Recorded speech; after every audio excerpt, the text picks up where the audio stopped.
Welcome to this evening's skill-based webinar on how to improve student confidence and performance in the Leaving Cert English exam. We will focus on paper 1, which accounts for 200 out of 400 marks, in other words, 50% of the exam.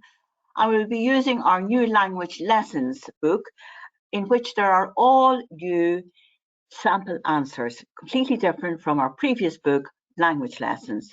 They will be in the authentic, accessible student voice.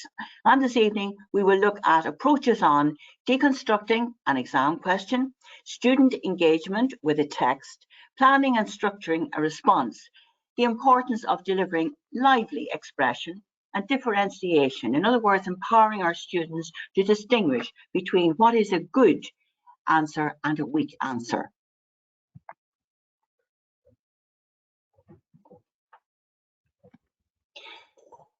We start off with an introduction, a brief overview of paper 1. Comprehending A is 50 marks, comprehending B is 50 marks, and composing is 100 marks. Now, comprehending A, there are 3 questions on it, and this evening we're going to focus on the 20-mark question, the style question, which is the question that most students have a problem with. In other words, it's not just going to be based on what the content is, but it is going to be based on how is the content delivered. The other 2 questions on comprehending A are information retrieval and personal opinion. Then we will move on to comprehending B, which is functional writing and writing for a purpose. And we will look at the PCLM marking scheme. Finally, we will look at composing, focusing on the personal essay, which is now the most popular choice for students, and the short story. And in that, we will look at both PCLM and differentiation.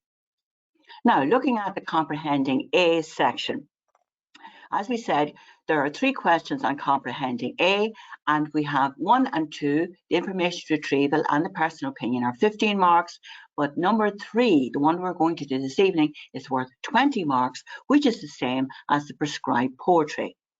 And then we'll move on to comprehending B, which, as I said, is 50 marks, which is the same as the prescribed poetry, and the composing, which of course is twice the prescribed poetry marks. Looking at comprehending A part 3, we're focusing on writing style. So we have to identify elements of style, and the different types of style can be narrative, descriptive, persuasive, informative, etc. And the most important thing, and the thing that many students leave out, is how to discuss the impact. In other words, what does the stylistic technique do? Explain how the writer creates setting, mood, conflict, examine the effect of any visual images, and comment on the extent on which the writing is interesting, engaging, informative, etc. Now, in the exam, this is what they're going to be presented with. They will be presented with an unseen extract. And this evening, we're going to focus on an extract in which we are going to examine narrative and aesthetic writing. That's the type of styles. So narrative writing, as we know, is similar to the characteristics of short story. I'll go into that in more detail in a moment. And aesthetic writing is the same as the characteristics of poetry. In other words, the lyrical beauty of the piece. Here we have a typical 3 question in comprehending A. And we're going to deconstruct, as I said before, the question. Now, what does it say? Features of both narrative and aesthetic writing are used effectively by Louise Nealon to convey Debbie's experiences of growing up in Ireland. Why is it so important to read the question carefully? Because many of our students nowadays, considering that many of them scroll incessantly or swipe incessantly, are inclined to skip over words. The important word there is effectively. What does it do? And does it succeed? So when they're writing about the narrative and aesthetic writing, they have to talk about 4 language features, so that will structure the answer for them. And as you can see on the right-hand side of the screen, the student can see what a typical answer will look like. 4 language features, 4 paragraphs. And then we have little blue boxes to the side, and they tell you what the stylistic technique is that the student is discussing, but most importantly, it tells you whether or not the feature is impactful. In other words, what does it do? So we'll just look at paragraph 1. In this extract, the central character is interested because we see her at 2 different stages in her life. The writer uses the narrative technique of flashback. So that is the feature that the student is discussing, flashback, to show what Debbie's childhood was like. I got the impression of a typical 8-year-old with an active imagination. So now what we're getting is we're getting the impact of the use of flashback. The impression of a typical 8-year-old. She's fascinated by dandelions because her uncle makes up stories about them. I think a good novel has characters that we can relate to, and Debbie is very likable. So here you have your top student who is completely on point, answering all aspects of the question. This is reflected in the mark, as we can see here, 20 out of 20. Now, all of the sample answers in language lessons, our new language lessons, are marked by both Martin and myself, and both of us are experienced SEC examiners with many decades, never mind years, of correcting behind us. Now, if you look at the examiner's comment, it explains why the answer is good. There are well-focused, insightful comments on the effective use of narrative and aesthetic language. Interesting points about character setting, the magical mood and the lyrical writing, and so on. And most importantly, the very last bullet point, you must refer, you must always support. Just the same as in a court of law, you'll be asked, well, what is your evidence? You have to give the evidence to the examiner. So, narrative writing, as I said a moment ago, is the same as that of a short story. You'll have characterization, tension, conflict, setting, plot, atmosphere, dialogue, and vivid description. If, however, you're talking about aesthetic writing, if you look at the very last bullet point, you will see that these are similar to what the student has studied in poetry. Vivid imagery, evocative tones, lively comparisons, sound effects, and rhythm. So the reason for our examiner's comment is to improve our student confidence so that they will understand what exactly it is that they are supposed to do. So in this first section, what we have given the student is we have given them a sample, a H1 sample of a comprehending a question, how a message is delivered, is it effective? It's 20 marks, it's 15 minutes, it's 4 paragraphs, roughly a page and a half. You will have impacted on the student that it's not just a list of features, they have to actually say what it is that is important, what it is that the actual feature is doing. So comprehending A is an unseen abstract with 3 questions, information retrieval, personal opinion, and style. So now we will move on to our next section, and comprehending A is 50 marks, comprehending B is 50 marks, the same as that for prescribed poetry on paper 2. And the important thing about comprehending B is that it is writing for a purpose. And the important things in comprehending B are the format. What does it look like? What's the shape of it? Is it a speech? Is it a blog? Is it a diary? How does it sound? Does it sound like a speech, a review, a blog, or a diary, the type of language? 40 minutes is what they have for this section. 8 to 10 minutes they need to spend planning. I'll explain that in a moment. Roughly 4 to 5 paragraphs as an answer and roughly 450 words. In the yellow box at the bottom of the screen, you will see, study the wording of the question closely to identify the various elements or aspects that need to be addressed. In other words, it's not just one thing that they're asked. So your student will ask you, how do I do this? And here is the answer. These bullet points are extremely important. Not only are they important for deconstructing and planning a response in the comprehending B, but they're extremely useful if the student is organizing themselves for planning a speech or a personal essay in the composing section. I also think that this section of the book, the functional writing, is very useful to study in transition year. because after all, in transition year, they are applying for jobs. And as you can see there in lesson 20, we have a whole lesson there for formal emails. So our students will be applying for jobs in transition year, and this book will help them to do that. So deconstructing the question, back we go. What do I have to write about? That's the content. Who am I as the writer or speaker? That's my persona. For whom am I writing? That's your audience. Why am I writing this? The purpose of the piece. What type of language and tone will I use? That's my register. And finally, what format should the writing take? That is the layout. Now, why is it so important to give them step-by-step instructions on this? Because many of our students take a global approach to a question. And what we're doing is we are learning them how to launch off the block as if they're beginning a race.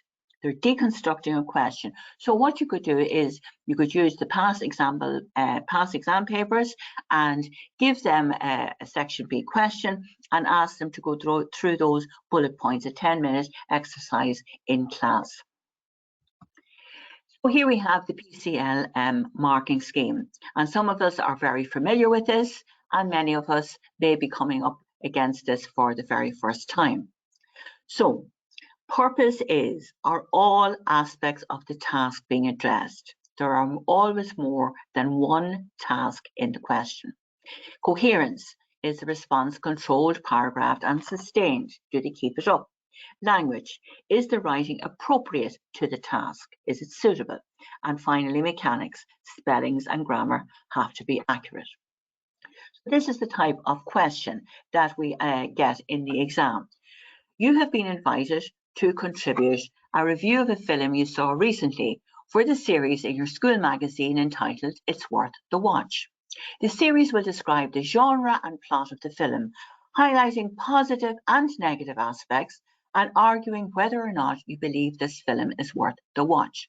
So as you can see there, that is a multi-task question. So let's put our bullet points to the test. On what do I have to write? A film. Who am I as a writer? I'm a reviewer. To whom am I writing? I am writing for school students because it's a school magazine. Why am I writing this? To point out the positive and negative aspects of the film, to describe the genre and the plot, and to say whether or not the film is worth the watch. All of those tasks must be addressed in the answer if they are going to get a top mark. And finally, what shape should it take? A review. And what kind of language will I use? Remember, the student is the person that your audience makes up: chatty, informal, informative, and persuasive. And here we have on the right-hand side of the screen a sample answer. And as you can see, all students like to see a full sample answer, not just bits. So it's 450 words. And now we're going to look at two particular paragraphs in detail. So what was it we were asked to do? We were asked to talk about the genre and the plot. Oppenheimer is a 3-hour biopic, a biographical thriller film. It is directed by Christopher Nolan, famous for the science fiction film Inception. The new film is about the American scientist J. Robert Oppenheimer. He had an important part developing the atomic bomb. And we have an introduction, as you can see there in the orange box, where the basic information, the film title, director, genre, and plot overview is given. Now remember, all aspects of the question have to be addressed. And again, if the student just takes a global view of it, they may leave out bits. For example, they were asked to comment on both the positive and negative aspects of the film. So in paragraph 6, we have the negative aspect. I think the film would have been perfect if it had ended with the explosion of the Trinity bomb, which was the first time an atomic bomb was tested. However, another hour in black and white is added on to look at Oppenheimer's security hearing. I imagine lots of people losing interest. And as I said, we are writing in the authentic student voice, so you can see mistakes and all. Here we have a H2 answer. 40 out of 50. And our students like to know why. Why are there marks deducted? Well, it's a solid review that addresses the task reasonably well throughout. Right, so the reasonably well bit means that 2 marks are taken out of P. Why is it only reasonably well addressed? Look at paragraph or bullet point 3. More emphasis on targeting the likely interests of a second level student audience is needed. In other words, the person who is writing the review didn't keep in mind one of the bullet points: to whom am I addressing this piece? What is my audience? And it was the student audience. And then in the 4th bullet point, interesting points in paragraph 7 deserve further development. Look at C. C is coherence. Is it sustained? Is it developed? Is it continued? No, not fully. So there's 3 marks docked off that. Now, and the biggest one of all is L. Many students think with the Leaving Cert that you can learn off answers and parrot them in the exam. No, no, no, no. That's the one thing you cannot do. The other thing you can't do is write in a note-like way.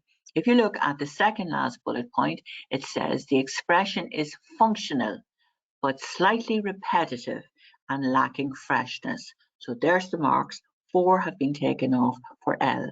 And then, as I said, there are some mechanical errors there. Successful American, losing, and people that.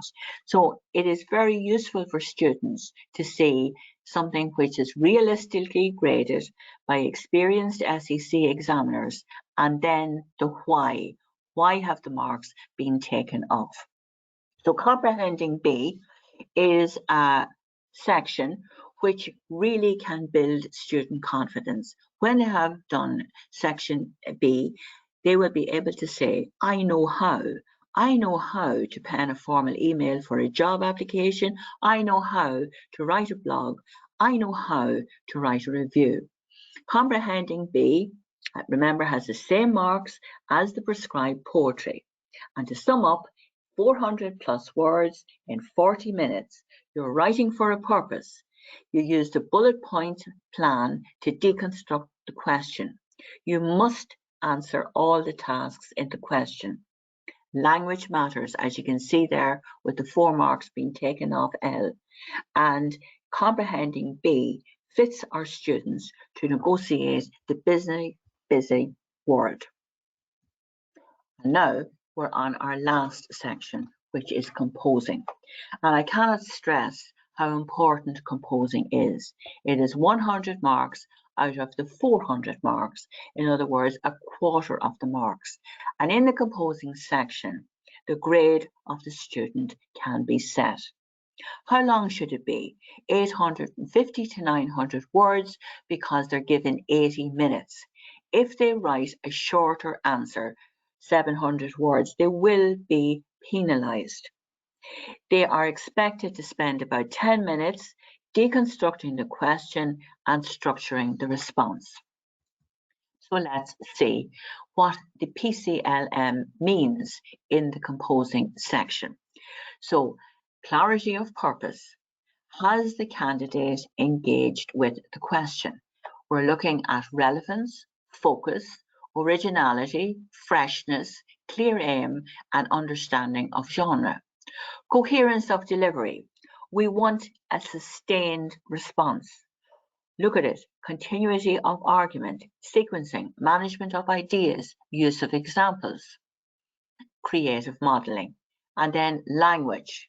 Has the candidate used language suitable for the task? Lively expression. And finally, accuracy of spelling and grammar. The 2 types of essays that I propose to look at this evening are the personal essay and the short story. They are 2 different and distinct genres. So the student has to understand what is being expected of them if they choose to answer a personal essay, and what is being expected of them if they choose to write a short story. And I will say that one of the great things about the Leaving Cert is that in answering these type of questions, they not only are functioning in an exam, but they're also in a bigger picture improving wellness and mental health. by articulating feelings, reflecting on experiences, and in the short story, understanding the consequences of actions. So if it's a personal essay, the purpose of a personal essay is to share and reflect on personal experiences. They must use the personal pronouns I and me. They can use short anecdotes, but they have to be aware not to stray into making the entire essay an anecdote. They have to have reflective observations, and I will show you different exercises in a moment and as to how a student can do that. And earlier on, we talked about the word effectively. We need to expand our student vocabulary, because there are these words, such as this next word here, insight, which students really don't understand what these mean. So insight is something that I have learned as the result of an experience. In the short story, then, we have a different approach. We have a narrative. There has to be a plot, and there has to be character, tension, atmosphere, dialogue, and flashback, and finally suggestion. And we'll look at that in a moment. So, personal writing. What is personal writing? Now, this is a very effective little exercise that you could use for your class. You're sharing your experiences and expressing your views. For example, I was really proud of my TY class who raised £500 for the charity soup kitchens in Ireland. So you give them that as an example of a personal writing sentence, and you ask them, you could organize them into groups of 3 or 4 to come up with 2 or 3 sentences which are examples of personal writing. So in other words, you're talking about the event. TY class raised €500 for the charity soup kitchens. Now, what was your feeling? I was really proud of. You can see that goes back to what we were talking about in the aesthetic and narrative writing, the impact. You know, what does it do? All right. Now, reflective writing is moving on another step. Reflective writing means thinking deeply. In other words, this is about the insight, past experiences, people, and events. How were you affected? What lessons did you learn? How will it affect your behavior in future? And again, you can use this as a little class exercise, organizing them into groups of 3 or 4, and we give them an example. In my last school, I was bullied for a few weeks. That's the event. It was horrible. All right, that's the same as the personal writing. But now, here's the big bit, the insight, the reflection, the thinking about, what did I learn? I realized I had a choice. I could allow it to happen, or I could stand up for myself. It was up to me to choose. So again, by giving your students these little exercises, you're getting them to own their own learning experience. Rather than you telling them this is what it is, you're getting them to do. And we all know with the IKEA kitchens that when we bang our thumbs as we put together the IKEA kitchen, one of the things they found out in a Harvard experiment was people actually valued IKEA furniture over other kinds of furniture, and the reason was because of the blood, sweat and tears that they had put into it in making it. So similarly with our students are actually working at personal writing, working at reflective writing, and this is exactly what the inspectorate want. They want our students to take ownership of their own work, to collaborate with peers in tightly structured activities. And here we have a typical sample personal essay. And before we start, I want to tell you the grade. It's a H3. And the H3 is important because it's about managing expectations. H3 is 70 upwards. And that means that the student is in the first quarter of the national group in the country. Okay. Sample personal essay. So in other words, if you look down at the marking scheme guidelines, they're going to have to talk about I and me. They're going to use personal anecdotes, but also what else are they going to do? They're going to reflect. They're going to think about just what we said a moment ago about the bullying. Write a personal essay in which you reflect on some of the things, plural, that make you glow with excitement and happiness. Now again, remember what I said about reading the question carefully. And here we have our sample 1, grade H3. So it's 770 words, a little shy of the 850 to 900, which is wanted.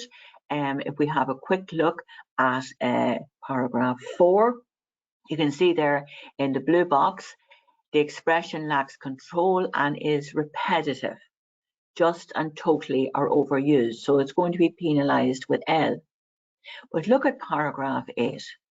My view is so beautiful, but my future is not here. I just can't ignore the world any longer. I must join in. My beautiful view will remain in my memory. And if you look at the commentary box, it says it's rounded off reasonably well, but the essay didn't address the question fully. Now let's have a look at the grade. So P is down 9 marks. Now, why is it down 9 marks? Because the question said some of the things, plural, that make you glow with happiness. And if you look at the very first bullet point there, the student response was narrow. And it was narrow because it focused mainly on the view. In other words, it didn't address fully the task that was in the question. Then, look at C. Remember what we said, that the whole business about sustaining a response. It was a personal essay. It wasn't a descriptive essay. So in other words, the C, it's not fully sustained, as well as it has impacted the P also. What would we have needed to have done? Well, if you look at the third last point, it drifted off the subject in paragraph 7. And look at L. L is down 9 marks because there's repetition and awkward expression in places paragraphs 2 and 8. So H3, as I said, that's in the first quarter of the country nationally. But what does the H1 look like? Well, here it is. Write a person essay.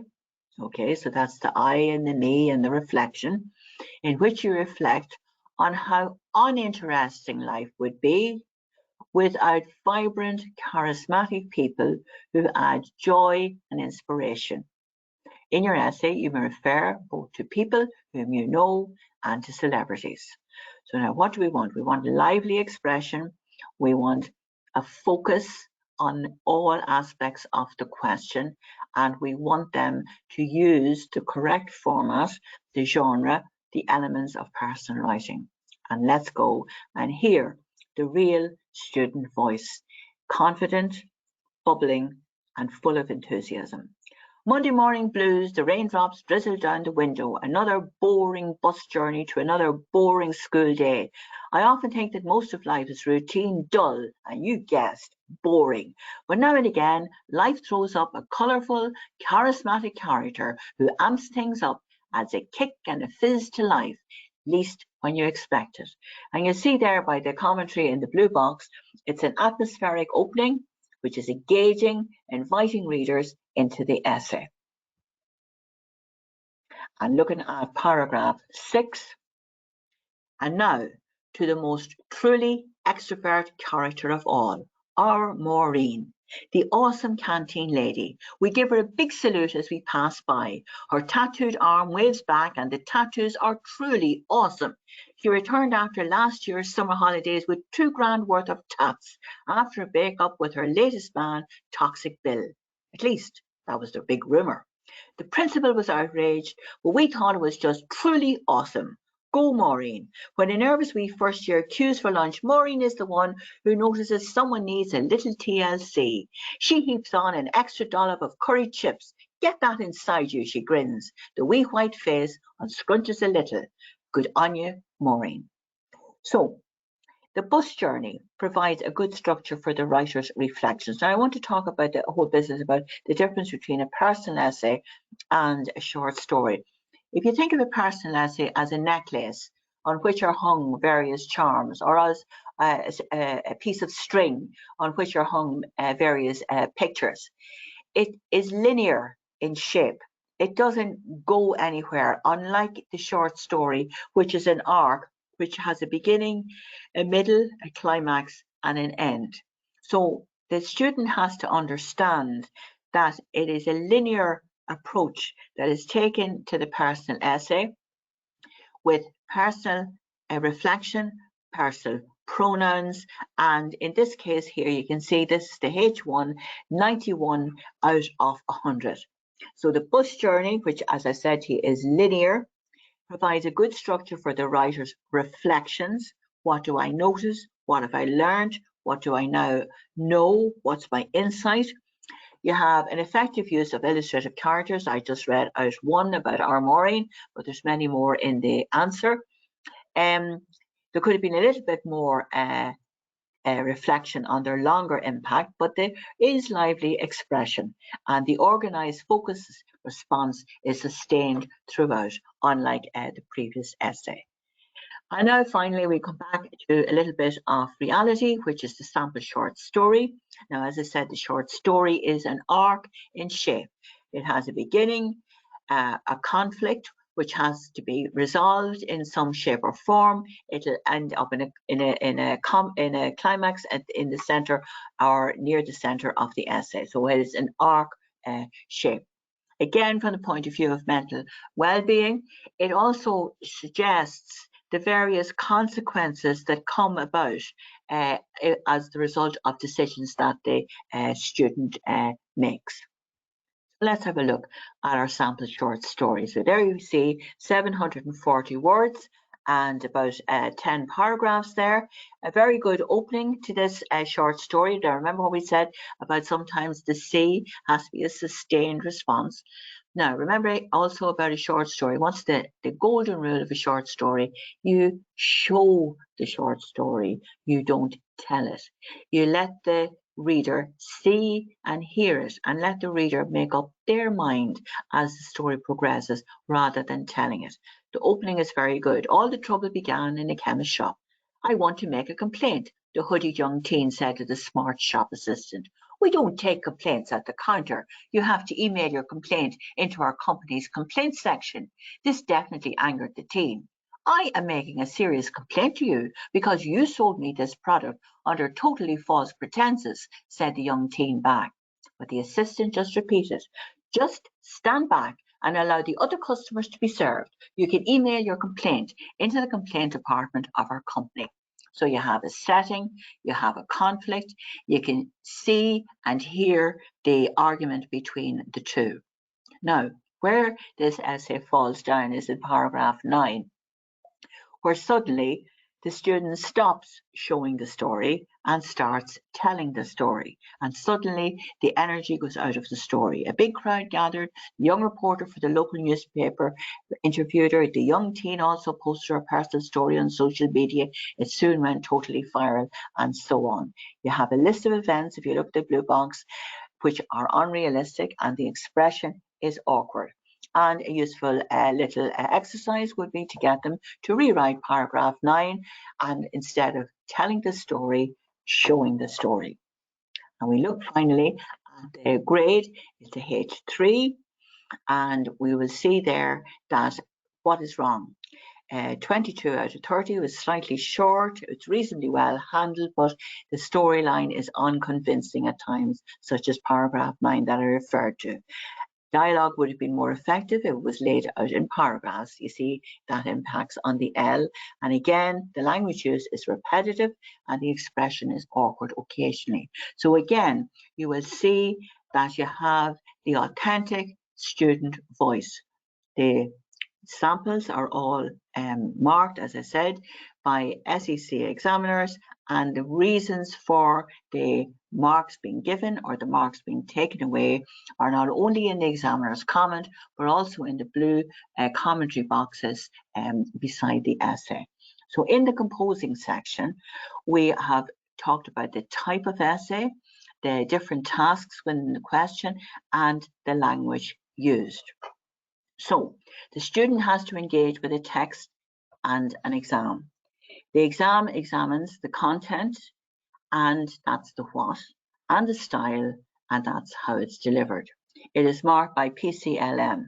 The inspectorate recommends the teacher should have the learning intention at the beginning of each class, and we have that at the beginning of each lesson, to embed the concept of developing and expanding answers, to support critical analysis of texts, and for the student to learn to take responsibility for their own learning.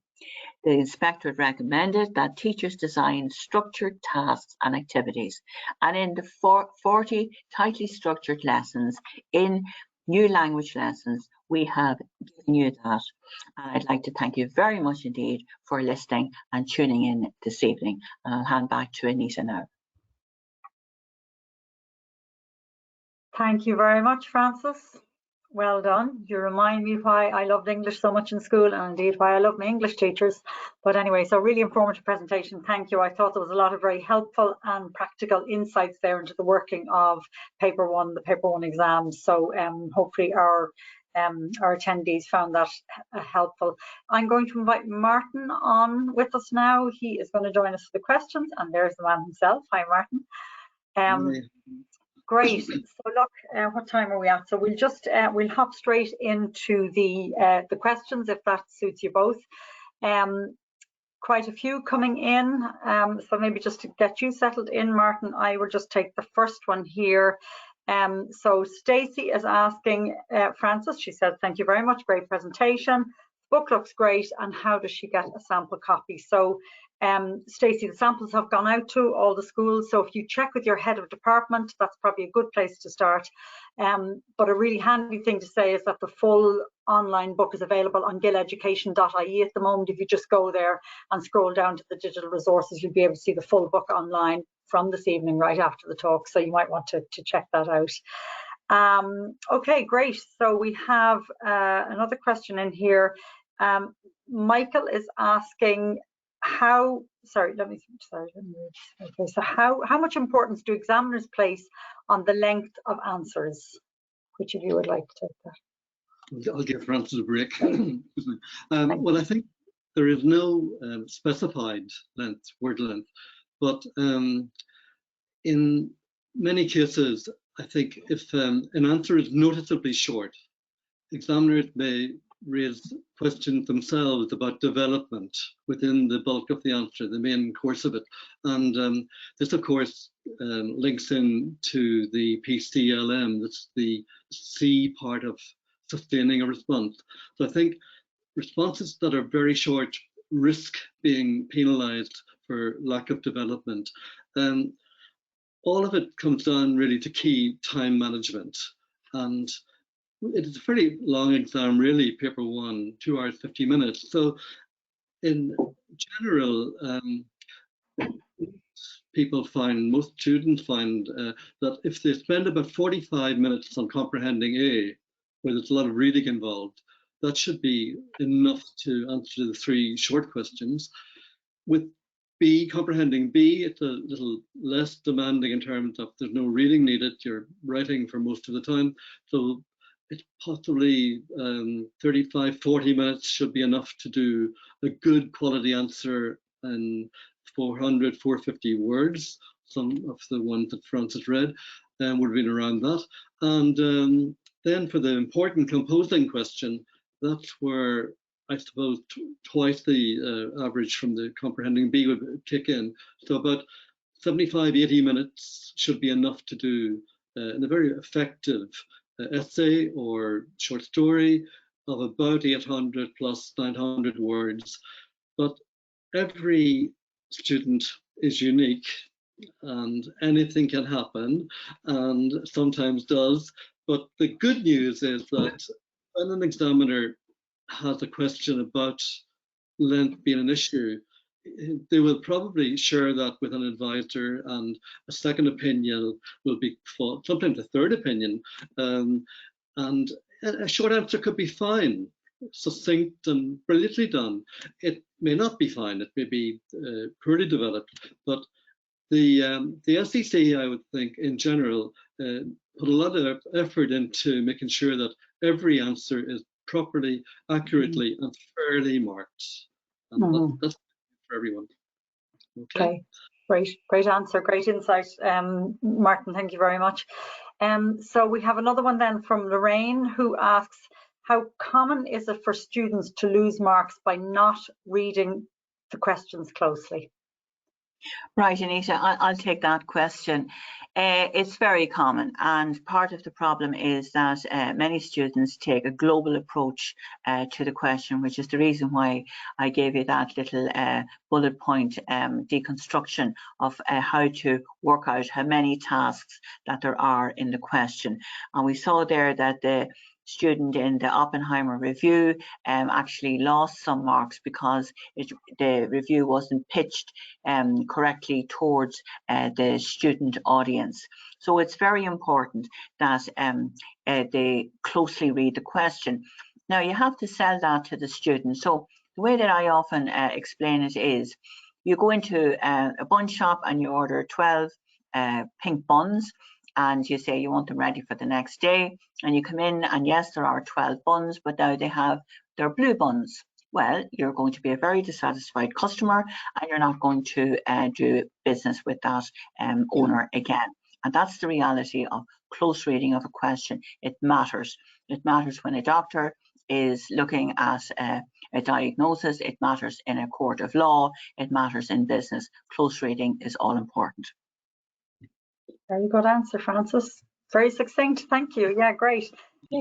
Great, so we have Sean, again, just a compliment for you guys. We love Frances and Martin's books.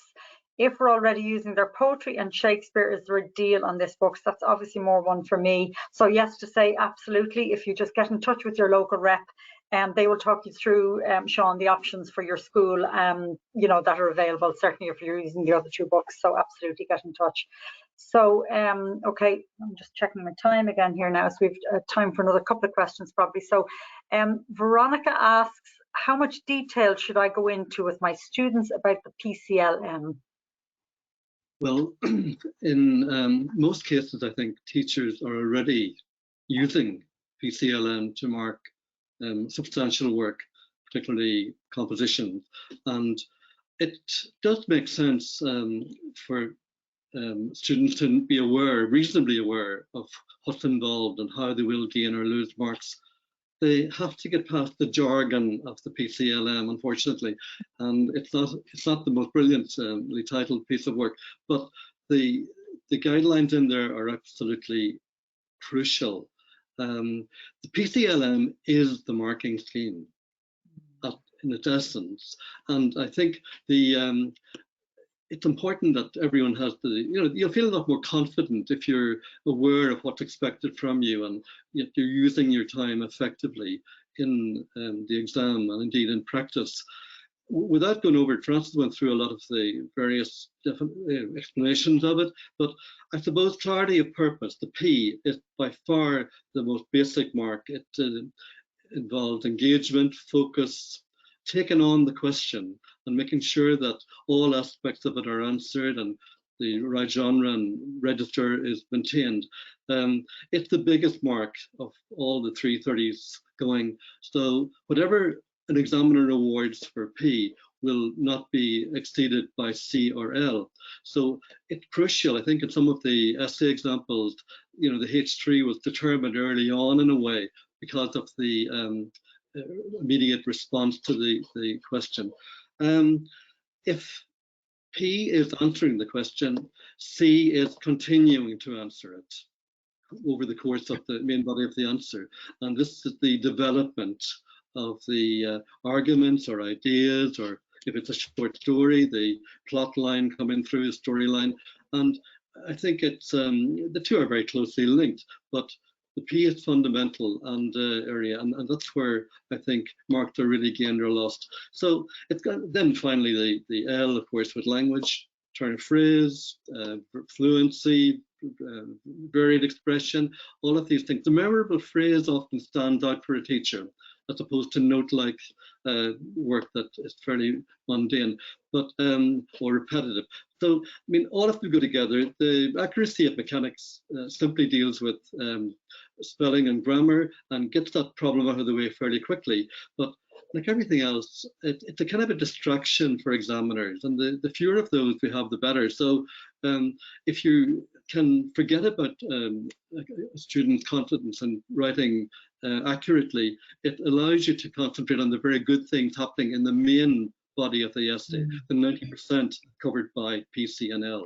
So overall, yep, it's good to know about the PCLM. It gives students confidence, I think, and I do think most of them know it anyway, but it's so hard to remind them, and that's why teachers tend to be happy to mark using that system now, and it generally has beneficial effects.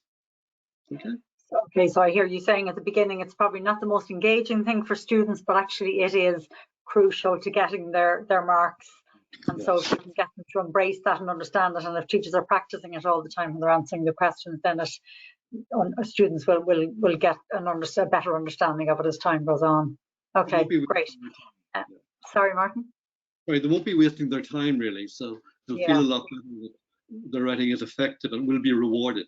And examiners do reward. They don't set out to, cut and thrust and destroy. They're looking to, and they feel great, I think, when they do find good quality work and memorable. Another important point for students, actually, that whole thing of examiners want to give you marks, so just make it easy for them, I think, isn't that it? Yeah, okay. So we might have time for one more.